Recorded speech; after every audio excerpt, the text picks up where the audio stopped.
Turbūt kiekvienas iš jūsų yra sutikę savo gyvenime tokią labai jau pasitikinti kitą žmogų. Kartais būna iš tikrųjų tokios moteris, kad aš tokia labai pasitikinti ir, žinot, dažnai pasako net pasikėlusi moteris. Ir dažnai, labai dažnai būtent aš matau tokius vyrus, kad aš tiek pasitikintis, aš taip žinau, ko noriu, aš žinau, kada noriu, kiek noriu, su ko noriu ir kada noriu. Ir tas pasitikėjimas, tai jisai toksai kaip išdidumas atrodo, kaip tas liaudiškai pasikėlimas, kartais atrodo kaip tvirtumas, kaip žinojimas iš tikrųjų savo vertės, kur eina žmogus, ko nori, bet už to tokio dirbtinio ir perdėto pasitikėjimo slypi iš tikrųjų daug baimių, daug nepasitikėjimo. Ir pavyzdžiui, moteris tokia labai pasitikinti, jinai dažnai būna taip, kad visgi ten yra aplamai, kad daug baimių. Aš neparodysiu, kad aš galiu būti silpna, nes mane išnaudos, aš neparodysiu, kad aš ten kažko nežinau, nes tada mane sutryps, nes aš noriu būti geriausia iš geriausių. Čia iš tikrųjų yra vaikiškos traumos, kodėl taip būtent elgesi moteris. Apie vyrus lygiai tas pats.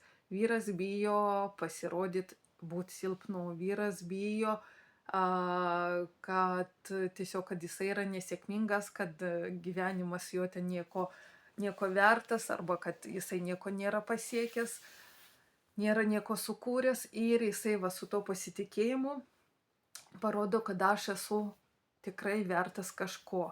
O ten yra baimė vienatvės, baimė būti paliktam, baimė būti nemylimam, baimė būti nesėkmingam ir dar daug visokių baimių.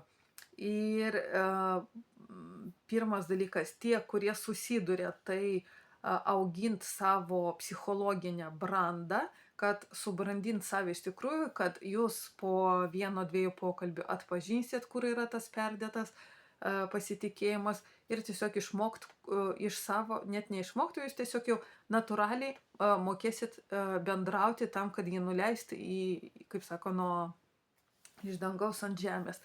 Tai psichologinė branda. Ir tie, kurie turi perdėtai to pasitikėjimo, tai irgi ieškot pagalbos, iš tikrųjų ieškot, jūs nepasakokit visiems, kad jūs ten bijot kažko ar nenorit būti silpnu, o tiesiog ieškot pagalbos, kur jūs galit šnekėti apie savo baimės, apie savo silpnybės kažkokias, apie savo traumas, ir taip jūs irgi save subrandinsit iki to psichologinio amžiaus, būtent savo pagal savo amžių.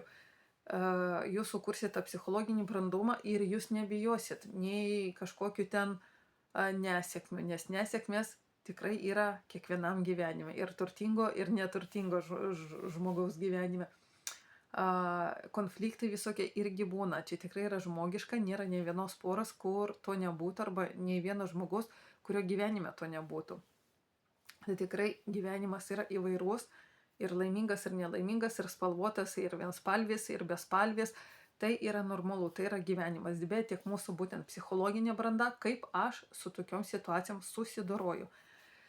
Ir būtent jūs, tie žmonės, kurie turi perdėtą tą dirbtinį tokį pasitikėjimą savim, tai jie negalės sukurti nei šiltų, nei tvirtų, nei atvirų santykių, nes pirmas dalykas, jie nėra sąžingi su savim, tai jie negali būti ir su kitu, nes vis tiek tas maišas, tas apvalkalas, tai kažkada jisai atsidarys ir išlys tas iš tikrųjų tikrasis. Tai už to super pasitikinčio savim žmogaus tikrai ten yra ir gyvačių, ir vorų, ir ko ten tik tai nėra. Kai sako skeletas spintoje, tikrai pas kiekvieną yra. Ir tiesiog nebijot būti neidealiu, bet būti savimi.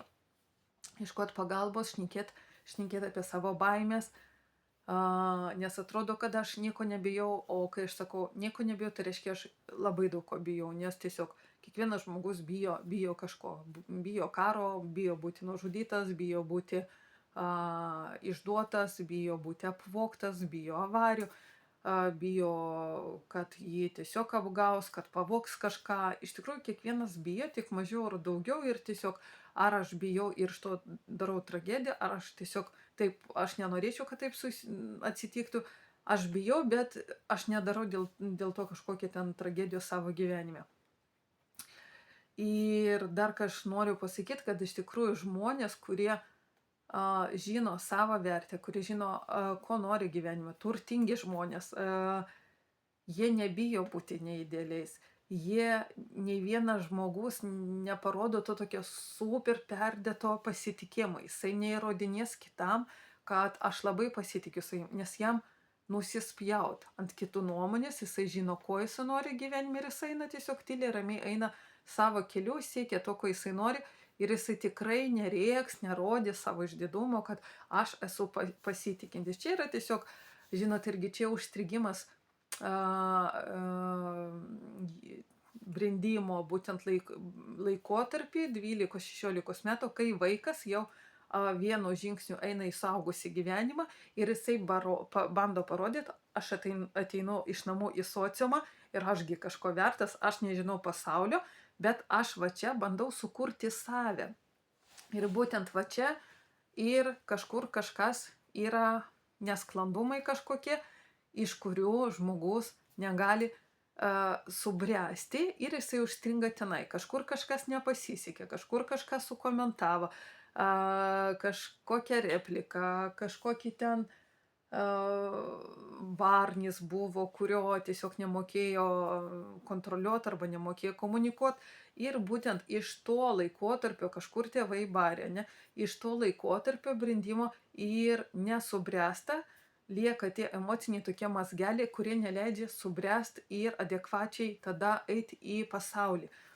Tai kas mato savyje tą perdėtą pasitikėjimą, arba jūs matot, kad iš tikrųjų jūs negalit sukurti ilgalaikių, ne 2-3 metų santykių, 5 metų santykių, jeigu pas jūs nėra kažkokių tokių ilgalaikių draugų, tai pasižiūrėkit, ar iš tikrųjų pas jūs nėra to dalyko, kaip perdėtas pasitikėjimas, už kurio slypi daug baimių ir daug skausmingų tokių emocionalių būtent prisiminimų, momentų. Ir iš tikrųjų viską galima pataisyti, nebijot, eit, pradėti šnekėti, taip, čia ne vienos valandos darbas, ne vienos sesijos, bet iš tikrųjų čia gali būti net tiesiog mėnuo, 2, porą mėnesių, keletą mėnesių ir jūs pasikeisit ir jūs nebijosit, nes apie baimės tas tikrai būtina šnekėti, nes jau bešnekant jūs susidūruojat su baimėm.